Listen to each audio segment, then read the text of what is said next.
इस समय बच्चों और बूढ़ों में काफी ज्यादा पॉपुलर है। ये बहुत कम समय में बनकर तैयार हो जाते हैं और लोग बड़े से चाव से खाते भी हैं। सेवई और नूडल्स मेकिंग बिजनेस एक आसान बिजनेस है जिसे कम स्थान में और कम पैसे में शुरू किया जा सकता है। इस बिजनेस के लिए केवल 1000 स्क्वायर फीट की जरूरत होती है और इसे आप अपने घर में भी शुरू कर सकते हैं। दोस्तों, हम इस बिजनेस की शुरुआत केवल 1 लाख रुपए में कर सकते हैं। इतने पैसों में हमारी noodles making machine, packaging machine और पैकेजिंग मटेरियल्स आ जाएंगे। हम एक ही मशीन के जरिए काफी सारे प्रोडक्ट्स बना सकते हैं और उन्हें अच्छी पैकेजिंग में पैक कर मार्केट में बेच के अच्छा मुनाफा भी कमा सकते हैं। वैसे बाजार में कई तरह के नूडल्स बेचे जा रहे हैं। आप भी अपने ब्रांड के साथ नूडल्स मार्केट में बेच सकते हैं। तो दोस्तों, इस वीडियो में हम जानेंगे कि हम कैसे अपना खुद का नूडल्स मैन्युफैक्चरिंग बिजनेस शुरू कर सकते हैं। उसके लिए कौन कौन से मशीन की जरूरत होगी, कौन कौन से रॉ मटेरियल्स की जरूरत होगी, कौन कौन से रजिस्ट्रेशन की जरूरत होगी, हम कैसे अपना माल तैयार कर सकते हैं और कैसे उसे मार्केट में बेच सकते हैं। तो वीडियो देखते रहिए।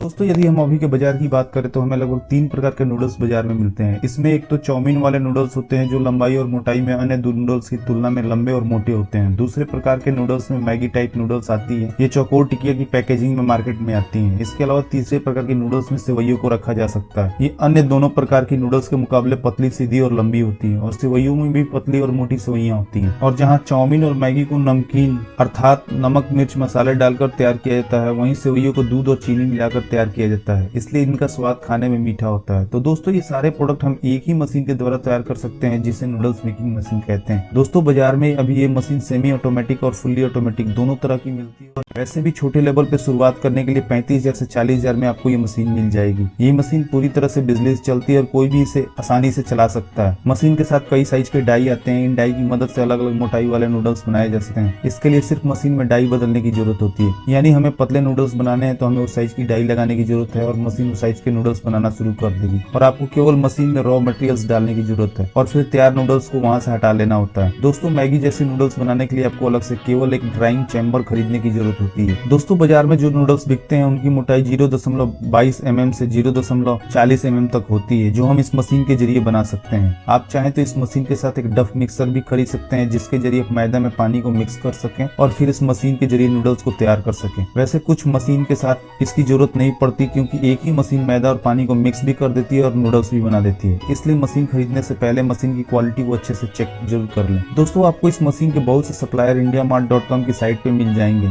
या फिर मशीन सप्लायर का लिंक मैंने डिस्क्रिप्शन में भी दे दिया है। दोस्तों, आप जहां से ये मशीन खरीदेंगे आपको मशीन को चलाने की ट्रेनिंग भी वहीं से मिल जाएगी। वैसे तो ये मशीन बड़ी आसानी से चलती है, इसलिए आपको ज्यादा दिक्कत नहीं आएगी। और दोस्तों, जहां तक इसके रॉ मटेरियल्स का सवाल है, इसके लिए आवश्यक रॉ मटेरियल में सिर्फ एक ही रॉ मटेरियल की जरूरत होती है। इसके रॉ मटेरियल में सबसे छोटे दाने वाली रवा यानी जिसे हम मैदा भी कहते हैं और साफ पानी की जरूरत होती है। साथ ही साथ मैदे में मिलाने के लिए अन्य रॉ मटेरियल जैसे मक्के का आटा, अरारोट, नमक, सोडियम बाइकार्बोनेट और खाने में यूज होने वाले रंग की भी आवश्यकता होती है। दोस्तों, हम चाहे तो साबुदाने और गेहूं के बने आटे से भी नूडल्स बना सकते हैं इस मशीन के द्वारा, जो आजकल खूब बिक रहे हैं मार्केट में। दोस्तों, आपको ये सारा रॉ मटेरियल्स आपके आसपास के बाजार में मिल जाएगा जहां से आप होलसेल में खरीद सकते हैं। दोस्तों, नूडल्स में डालने के लिए मसाला भी आप अपने बाजार में खरीद सकते हैं, लेकिन एक बात का ध्यान रखेंगे, मसाले के टेस्ट की 3-4 रेसिपी जरूर बना लें और उसका फीडबैक लोगों से जरूर ले लें प्रोडक्शन शुरू करने से पहले। इसके अलावा आप किसी मसाला सप्लायर से अपने टेस्ट का मसाला भी खरीद सकते हैं। चलिए दोस्तों, अब जानते हैं कि हम इसे बनाते कैसे हैं। इसके लिए हमें मैदे के साथ मक्के का आटा, सोडियम बाइकार्बोनेट एवं खाने वाले रंग को गर्म पानी के साथ मिला दिया जाता है। इसे हम डफ मिक्सर मशीन के जरिए मिक्स कर लेते हैं। ये मशीन 15 से 20 मिनट में उसे थोड़ा गाढ़ा बना देती है, लोई के जैसा। ये मशीन उसे अच्छे से मिक्स कर देती है। उसके बाद हम उसे नूडल्स मेकिंग मशीन के बने खांचे में डालते हैं और हमें जैसे नूडल्स बनाने हो वैसी डाई लगा के मशीन की सेटिंग कर लेते हैं। उसके बाद ये मशीन अपने आप नूडल्स बनाना शुरू कर देती है। सेवई भी हम ऐसे ही बनाते हैं, बस उसके लिए मशीन में डाई चेंज करनी होती है। नूडल्स बनाने के बाद इन्हें थोड़ी देर सुखाकर पैकेजिंग के लिए भेज दिया जाता है। दोस्तों, आपको शुरुआत में अपने नूडल्स की क्वालिटी और टेस्ट का खास ध्यान रखना होगा। दोस्तों, पैकिंग के समय प्रति पैकेट की मात्रा का ध्यान रखें। यदि आप 5 रुपए का पैकेट बना रहे हैं तो आमतौर पर इसके लिए 35 ग्राम नूडल्स पैकेट में भरने होते हैं। सेवई के पैकेट 10 रुपए के होते हैं, इसलिए अपनी लागत और फायदे को ध्यान में रखते हुए पैकिंग करें। इसके बाद नूडल्स में डाले जाने वाले मसाले का पैकेट भी इस नूडल्स के पैकेट में डाल दें। दोस्तों, आप अपने ब्रांड्स के नूडल्स और मसालों का पैकेट भी प्रिंट करवा सकते हैं। आप किसी भी फ्लेक्सो पैकेजिंग कंपनी के द्वारा ये पैकेट प्रिंट करवा सकते हैं। इन कंपनी के जरिए आप अपने पैकेट का डिजाइन भी बनवा सकते हैं। उन्हें इन काम की अच्छी समझ होती है और वो काफी अच्छा डिजाइन तैयार कर देते हैं। यदि आप इस बिजनेस को शुरू करना चाहते हैं तो आप हमसे कमेंट करके भी पूछ सकते हैं या फिर आप चाहें तो indiamart.com की साइट से इनके सप्लायर भी खोज सकते हैं। तो दोस्तों, आपको इसकी पैकिंग के लिए एक सीलिंग मशीन की जरूरत होगी जो आपको 15 से 20 हजार रुपए में मिल जाएगी। दोस्तों, इसके अलावा हमें एक बात का ध्यान और रखना होगा कि नूडल्स और सेवई बच्चों में खूब पसंद की जाती है, इसलिए इसकी पैकेजिंग ऐसे करें कि बच्चे इसे खूब पसंद करें। दोस्तों, इस बिजनेस के लिए मार्केटिंग की बहुत जरूरत होती है। आप अपने शहर के छोटे दुकानदारों से शुरुआत करें। आप अपने प्रोडक्ट्स किराना स्टोर, जनरल स्टोर में बेच सकते हैं, या फिर अपने एरिया के नूडल्स बेचने वाले होटल, रेस्टोरेंट में भी सप्लाई कर सकते हैं। आप अपने एरिया के होलसेलर या डिस्ट्रीब्यूटर से बात कर थोड़ा कमीशन दें, अपने प्रोडक्ट्स की मार्केट में पहुंच जल्दी बना सकते हैं। दोस्तों, आप प्रोडक्ट के प्रमोशन के लिए न्यूज़पेपर के जरिए भी पंपलेट बंटवा सकते हैं, या आपका बजट थोड़ा ज्यादा हो तो आप टीवी या रेडियो के जरिए भी एडवर्टाइज करवा सकते हैं। दोस्तों, आप प्रोडक्ट की मार्केटिंग के लिए कोई मार्केटिंग कंपनी को भी हायर कर सकते हैं, या सोशल मीडिया के जरिए अपने नूडल्स का प्रमोशन भी करवा सकते हैं। सोशल मीडिया प्रमोशन काफी सस्ते होते हैं और ज्यादा से ज्यादा लोगों तक इनकी पहुंच होती है। आपको अपने बिजनेस का रजिस्ट्रेशन indiamart.com, एक्सपोर्टर इंडिया और सुलेखा.com पे भी कराना चाहिए, ताकि आप ज्यादा से ज्यादा लोगों तक अपने ब्रांड को पहुंचा सकें। चलिए दोस्तों, अब हम जानते हैं कि इस बिजनेस के लिए हमें कौन कौन से रजिस्ट्रेशन की जरूरत होती है। चूंकि ये खाने की वस्तु है, इसलिए हमें इसका रजिस्ट्रेशन वेबसाइट से कराना होगा। आप चाहें तो इसे ऑनलाइन भी अप्लाई कर सकते हैं और इसका लिंक डिस्क्रिप्शन में मिल जाएगा आपको। इसके साथ ही साथ आपको उद्योग व्यवहार में भी खुद को रजिस्टर कराना होगा, और इसके अलावा आपको इंडिविजुअल, पार्टनरशिप और प्राइवेट लिमिटेड किसी एक में खुद को रजिस्टर कराना होगा, और जीएसटी का भी रजिस्ट्रेशन कराना होगा। साथ ही साथ फर्म के नाम से एक पैन कार्ड और करंट बैंक अकाउंट भी खोलना पड़ेगा, क्योंकि फर्म का सारा लेन देन इसी करंट बैंक अकाउंट की सहायता से होगा। ये सारे रजिस्ट्रेशन आप चाहें तो ऑनलाइन भी कर सकते हैं, या किसी कंसल्टेंट या सीए की मदद से भी कर सकते हैं। दोस्तों, आपको इस बिजनेस से जुड़ी कोई भी इंफॉर्मेशन चाहिए तो आप हमसे कमेंट करके पूछ सकते हैं, हम उसका तुरंत रिप्लाई करेंगे। तो दोस्तों, इस वीडियो में इतना ही। उम्मीद करता हूँ कि आपको ये वीडियो जरूर पसंद आई होगी। तो प्लीज वीडियो को लाइक और शेयर करना ना भूलें, ताकि किसी जरूरतमंद के काम आ जाए, और चैनल को सब्सक्राइब कर लें, ताकि हमारी हर नोटिफिकेशन पहुंचे सबसे पहले आप